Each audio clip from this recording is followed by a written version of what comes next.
So growing up, I struggled. I never really felt like I fit in or belonged anywhere. I felt inadequate.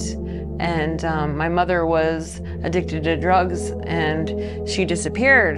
And I remember writing in my journal when I was a kid saying, why doesn't my mom love me enough to quit using drugs? Well, through that time, you know, like feeling alone, I ended up using drugs and just really struggling, you know, shooting up drugs and putting drugs before my kids and just really getting to a place where I was so hopeless and I wanted to die. I did that for 10 years, you know, wanting something new, wanting to fill this hole and this void in my life, and it just wasn't happening. And until now, like, I didn't know that I needed to fill that void with Jesus.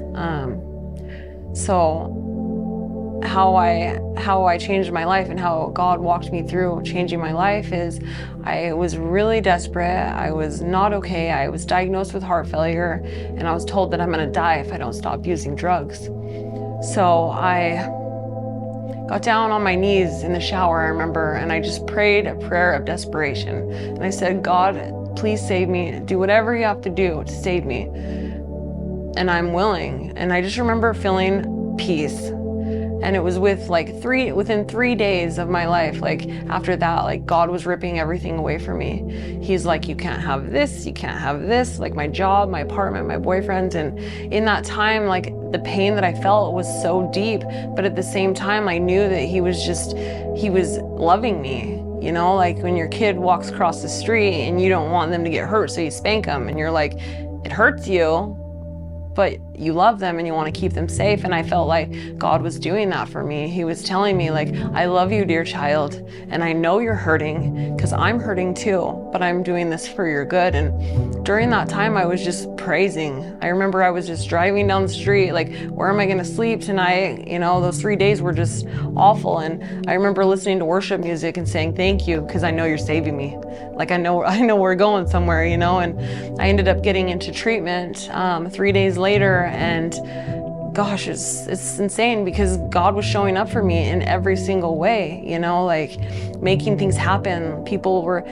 Anonymous donors were paying my bills while I was in treatment, and like I had a therapist that just like was a lover of God, you know, and she knew how to speak to me in a way that like I felt this abundance of love.